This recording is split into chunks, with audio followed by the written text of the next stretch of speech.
بسم اللہ الرحمن الرحیم۔ السلام علیکم۔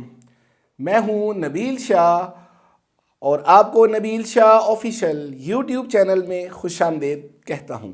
دوستو، سلسلہ قصص الانبیاء کے چیپٹر نمبر 1 اور 2 میں ہم نے ابو البشر سیدنا آدم علیہ السلام کی سیرت طیبہ کے بارے میں ذکر کیا تھا، اور اسی طرح دوستو سلسلہ قصص الانبیاء کے چیپٹر نمبر 3 میں ہم آج اسی سلسلے کو آگے بڑھاتے ہوئے ابو البشر سیدنا آدم علیہ السلام کی سیرت طیبہ کے بارے میں یہ بتائیں گے کہ اللہ تعالیٰ نے اولاد آدم سے کیا عہد لیا تھا۔ حضرت آدم علیہ السلام اور سیدہ حوا سلام اللہ علیہ سے نسل انسانی کی ابتدا کیسے ہوئی، حضرت آدم علیہ السلام کا پیشہ کیا تھا، حضرت آدم علیہ السلام کی اولاد میں نکاح کا کیا دستور تھا، تاریخ انسانی کا پہلا قتل کون سا تھا اور اس کی کیا وجوہات تھیں، حابیل اور قابیل کون تھے، حضرت شیس علیہ السلام کی تنہا ولادت کا کیا سبب تھا، حضرت آدم علیہ السلام نے حضرت شیس علیہ السلام کو کیا نصیحت فرمائی تھی، کوے نے کیسے دفن کا طریقہ سکھایا، حضرت آدم علیہ السلام کی عمر مبارک کتنی تھی، اس کے علاوہ حضرت آدم علیہ السلام کی وفات اور انہیں کس مقام پر دفن کیا گیا، آج کے ولاگ میں یہ تمام باتیں ڈسکس کی جائیں گی۔ یہ سب کچھ جاننے کے لیے میری آج کی یہ ویڈیو آخر تک دیکھیے گا، آپ کو بہت قیمتی معلومات ملنے والی ہیں۔ مگر اس سے پہلے کہ ویڈیو میں آگے بڑھیں، اگر آپ نے ابھی تک ہمارے چینل نبیل شاہ آفیشل کو سبسکرائب نہیں کیا تو ابھی کر لیجئے اور ساتھ میں دیے ہوئے بیل آئیکن کے بٹن کو بھی پریس کر دیں تاکہ آپ کو ہماری آنے والی تمام ویڈیوز بر وقت ملتی رہیں۔ اللہ نے اولاد آدم علیہ السلام سے کیا عہد میثاق لیا؟ دوستو، روایات میں ہے کہ ایک موقع پر اللہ تعالیٰ نے حضرت آدم علیہ السلام کی قیامت تک ہونے والی اولاد سے اپنے وحدانیت کا عہد لیا اور انہیں اس کا گواہ بنایا۔ اس حوالے سے قرآن کریم کی سورۃ الاعراف آیت نمبر 172 میں ارشاد باری تعالیٰ ہے، اعوذ باللہ من الشیطان الرجیم، بسم اللہ الرحمن الرحیم، وَإِذْ أَخَذَ رَبُّكَ مِن بَنِي آدَمَ مِن ظُهُورِهِمْ ذُرِّيَّتَهُمْ وَأَشْهَدَهُمْ عَلَىٰ أَنفُسِهِمْ أَلَسْتَ بِرَبِّكُمْ قَالُوا بَلَىٰ شَهِدْنَا أَن تَقُولُوا يَوْمَ الْقِيَامَةِ إِنَّا كُنَّا عَنْ هَٰذَا غَافِلِينَ۔ اور جب تیرے رب نے آدم کے بیٹوں سے ان کی پشتوں میں سے ان کی اولاد کو نکالا اور انہیں خود ان کی جانوں پر گواہ بنایا، کیا میں واقعی تمہارا رب نہیں ہوں؟ انہوں نے کہا، کیوں نہیں، ہم نے شہادت دی، ایسا نہ ہو کہ تم قیامت کے دن کہو بے شک ہم اس سے غافل تھے۔ حضرت آدم علیہ السلام کا پیشہ کیا تھا؟ حضرت آدم علیہ السلام کا پیشہ کھیتی کرنا تھا۔ حضرت آدم علیہ السلام اور سیدہ حوا سلام اللہ علیہ سے نسل انسانی کی ابتدا کیسے ہوئی؟ حضرت آدم علیہ السلام اور حضرت حوا سلام اللہ علیہ کو اللہ تعالیٰ نے اپنی قدرت سے پیدا فرمایا، پھر ان دونوں کے ملاپ سے نسل انسانی کی ابتدا فرمائی، جیسا کہ سورۃ النساء آیت نمبر 1 میں ارشاد باری تعالیٰ ہے، یا ایھا الناس اتقوا ربکم الذی خلقکم من نفس واحدۃ وخلق منها زوجها وبث منہما رجالا کثیرا ونساء واتقوا اللہ الذی تساءلون به والارحام ان اللہ کان علیکم رقیبا۔ اے لوگو، اپنے رب سے ڈرو جس نے تمہیں ایک جان سے پیدا کیا اور اس سے اس کی بیوی پیدا کی اور ان دونوں سے بہت سے مرد اور عورتیں پھیلا دی، اور اللہ سے ڈرو جس کے واسطے سے تم ایک دوسرے سے سوال کرتے ہو، اور رشتوں سے بھی، بے شک اللہ ہمیشہ تم پر پورا نگہبان ہے۔ حضرت آدم علیہ السلام کی اولاد اور ان میں دستور نکاح کیسے نافذ ہوا؟ کتاب الساوی النساء تحت الآیہ 1 میں روایت ہے کہ سیدہ حوا علیہ السلام تقریباً 40 مرتبہ حضرت آدم علیہ السلام سے حاملہ ہوئیں۔ ہر حمل میں دو بچے پیدا ہوئے، ایک لڑکا اور ایک لڑکی۔ جب یہ بچے جوان ہو جاتے تو حضرت آدم علیہ السلام ایک حمل کے لڑکے کا دوسرے حمل کی لڑکی سے نکاح فرما دیا کرتے تھے۔ ایک تو یہ اللہ تعالیٰ کی طرف سے حکم تھا، اور دوسرا یہ تھا کہ انسان صرف حضرت آدم علیہ السلام کی اولاد میں سے ہی ہونے تھے، کسی اور جن سے نہیں۔ تو ایک دوسرے کے ساتھ نکاح کرنے کے علاوہ اور کوئی صورت نہ تھی۔ حابیل اور قابیل دو بھائیوں کے درمیان کس چیز پر اختلاف ہوا؟ حضرت آدم علیہ السلام کی زندگی میں ان کے دو بیٹوں حابیل اور قابیل کا ایک اہم واقعہ رونما ہوا، جسے قرآن مجید میں بھی بیان کیا گیا ہے۔ قابیل اور حابیل دو لڑکے تھے جن کے ساتھ ایک لڑکی بھی پیدا ہوئی۔ کتاب البحر المحیط المائدہ تحت الآیات 27 کی روایت میں ہے کہ قابیل کے ساتھ جو لڑکی پیدا ہوئی وہ بہت خوبصورت تھی اور اس کا نام اقلیمہ تھا، جبکہ حابیل کے ساتھ پیدا ہونے والی لڑکی کا نام لیوزا تھا جو کم خوبصورت تھی۔ جب حضرت آدم علیہ السلام نے شرعی دستور کے مطابق قابیل کا نکاح لیوزا سے اور حابیل کا اقلیمہ سے کرنا چاہا تو قابیل اس پر راضی نہ ہوا اور مطالبہ کیا کہ میرا نکاح اقلیمہ کے ساتھ ہی کیا جائے۔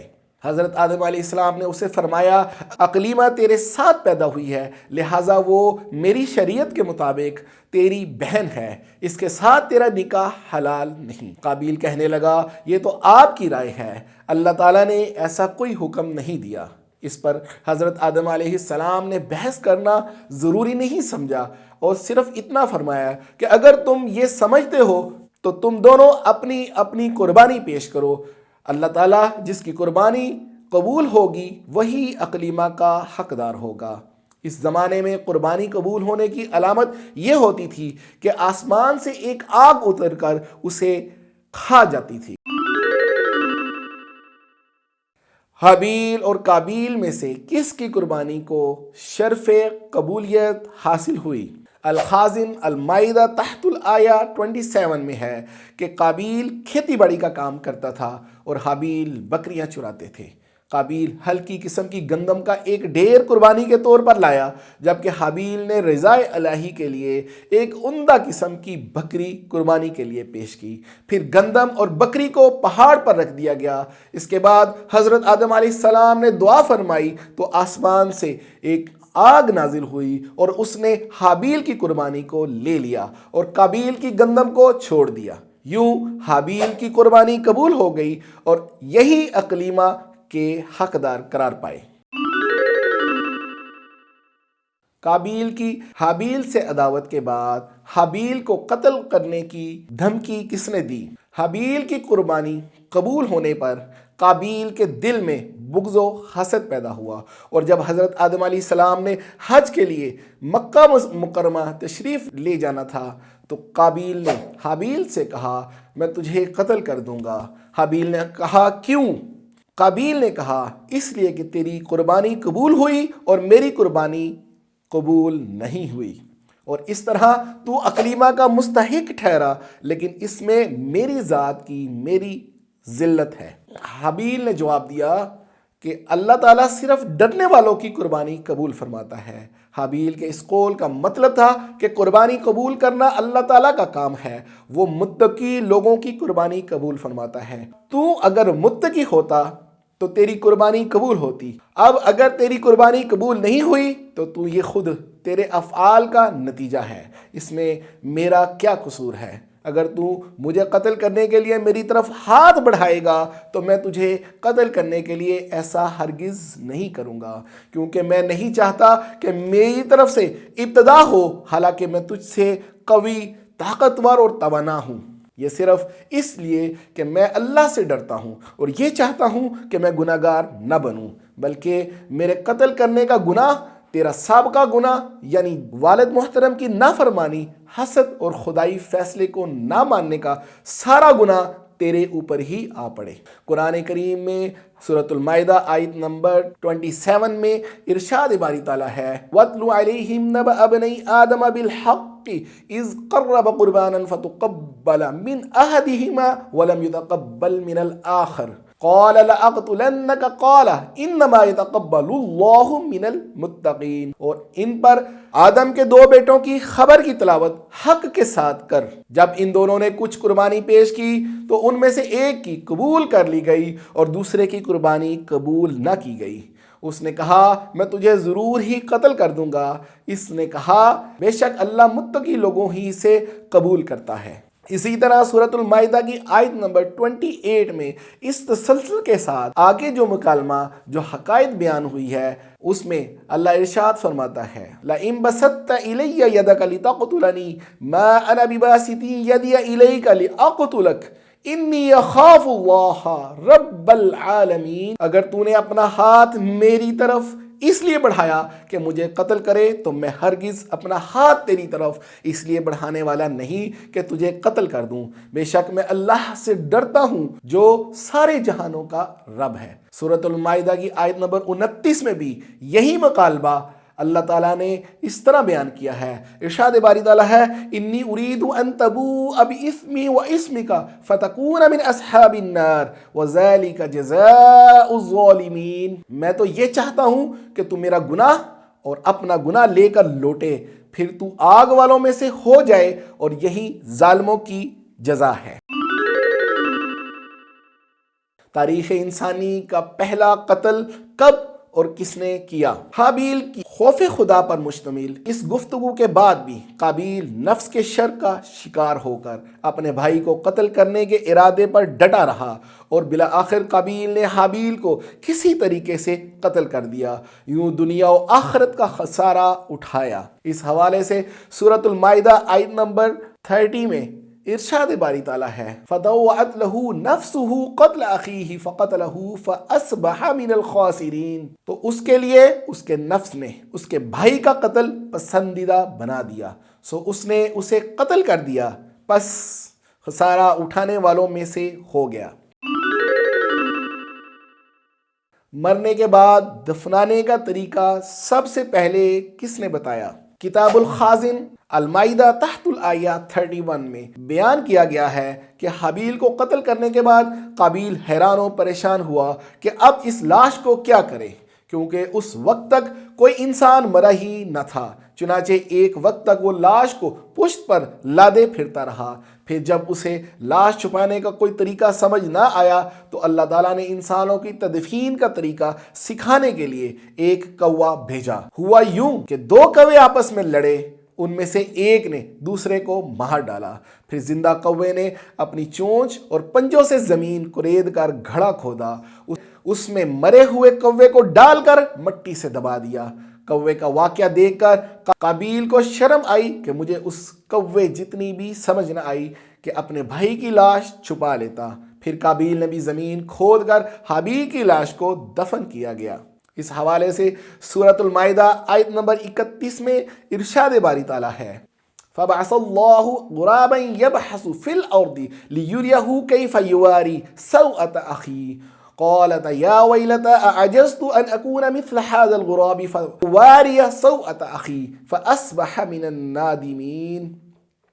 پھر اللہ نے ایک کوا بھیجا جو زمین کو کریدتا تھا تاکہ اسے دکھائے کہ وہ اپنے بھائی کی لاش کیسے چھپائے۔ کہنے لگا ہائے میری بربادی، کیا میں اس سے بھی رہ گیا کہ اس کوے جیسا ہو جاؤں تو اپنے بھائی کی لاش چھپا دوں۔ سو وہ پشیمان ہونے والوں میں سے ہو گیا۔ قابیل کا حابیل کو قتل کرنے کے بعد اللہ نے اس کا کیا عبرتناک دنیاوی انجام کیا؟ دوستو، حابیل کو قتل کرنے کے بعد قابیل کا بہت برا حال ہوا۔ تفسیر طبری المائدہ تحت الآیہ 27 میں امام مجاہد رحمۃ اللہ علیہ سے مروی ہے کہ جب قابیل نے اپنے بھائی کو قتل کر دیا تو اسی دن اللہ تعالیٰ نے اس کا ایک پاؤں پنڈلی سمیت اس کے ران کے ساتھ ملا دیا، جس کی وجہ سے وہ مرتے دم تک سخت تکلیف اور اذیت میں رہا، اور اس کا یہ اپاہج ہونا قیامت تک یوں ہی رہے گا۔ دوسرا عذاب یہ تھا کہ اس کا چہرہ سورج کی طرف کر دیا گیا، جس طرف سورج گھومتا اسی طرف اس کا چہرہ خود بخود گھوم جاتا، جس سے اس کے جسم کی جلد سخت اذیت سے جلتی رہتی تھی تا وقت کہ سورج ڈھل نہ جاتا۔ کتاب الفتن لنعمہ بن حماد میں حضرت عبد الرحمن بن فضالہ رحمۃ اللہ علیہ سے مروی ہے کہ جب قابیل نے حابیل کو قتل کر دیا تو اللہ تعالیٰ نے اس کی عقل زائل اور دل میں سمجھنے کی صلاحیت ختم کر دی، یہاں تک کہ وہ مر گیا۔ قابیل کا اپنے بھائی حابیل کو مارنے پر آخرت میں کون سا سخت عذاب دیا جائے گا؟ دوستو، قابیل کا قیامت کے بعد عذاب بھی بہت سخت ہوگا، جیسے کہ بخاری شریف کتاب احادیث الانبیاء حدیث نمبر 3335 میں حضرت عبداللہ رضی اللہ تعالیٰ عنہ سے روایت ہے کہ حضور نبی کریم صلی اللہ علیہ وآلہ وسلم نے فرمایا کہ کسی جان کو ظلماً قتل نہیں کیا جاتا مگر اس کے خون ناحق میں حضرت آدم علیہ السلام کے پہلے بیٹے کا حصہ ضرور ہوتا ہے، کیونکہ اس نے ہی پہلے ظلماً قتل ایجاد کیا۔ اس سے معلوم ہوا کہ قیامت کے دن قابیل کو نہ صرف اپنے قتل کے گناہ کی سزا ملے گی بلکہ دنیا بھر کے تمام قاتلین کے گناہ قتل کی سزا بھی ملے گی جو قیامت تک کسی کو ناحق قتل کر کے جان سے ماریں گے۔ حضرت شیث علیہ السلام کی تنہا ولادت کا سبب کیا تھا؟ دوستو، حابیل کے قتل کے کچھ عرصہ بعد حضرت آدم علیہ السلام اور حضرت حوا سلام اللہ علیہا کے ہاں حضرت شیث علیہ السلام کی ولادت ہوئی۔ آپ کے ساتھ کوئی دوسرا جوڑا، کوئی لڑکی پیدا نہیں کی گئی۔ حضرت شیث علیہ السلام کے عام معمول جو جڑوا بچے پیدا ہوتے تھے اس سے ہٹ کر تنہا پیدا ہونے کی حکمت بیان کرتے ہوئے المواہب الدنیا المقص الاول طہارت النسبہ میں علامہ احمد محمد قسطلانی رحمۃ اللہ علیہ فرماتے ہیں کہ حضرت حوا سلام اللہ علیہ نے حضرت شیث علیہ السلام کو اکیلا ہی جنم دیا، یعنی ان کے ساتھ لڑکی کی ولادت نہیں ہوئی۔ یہ اس ہستی کی عزت و تکریم کے لیے ہوا جس کی سعادت مندی کو اللہ تعالیٰ نے نبوت کے ذریعے ظاہر فرمایا۔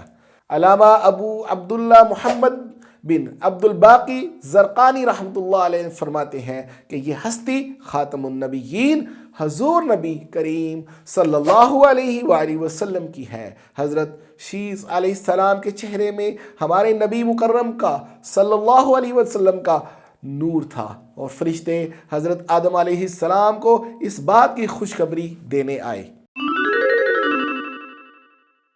حضرت آدم علیہ السلام نے حضرت شیث علیہ السلام کو کیا وصیت فرمائی تھی؟ المواہب الدنیا المقص الاول طہارت النسبہ میں علامہ احمد بن محمد قسطلانی رحمۃ اللہ علیہ فرماتے ہیں کہ حضرت آدم علیہ السلام نے اپنی وفات کے وقت حضرت شیث علیہ السلام کو وصیت فرمائی۔ پھر حضرت شیث علیہ السلام نے اپنی اولاد کو حضرت آدم علیہ السلام کے فرمان کے مطابق وصیت فرمائی کہ وہ ان کے ماتھے پر چمکتے ہوئے اس نور کو خوب پاک عورتوں میں ہی رکھیں گے۔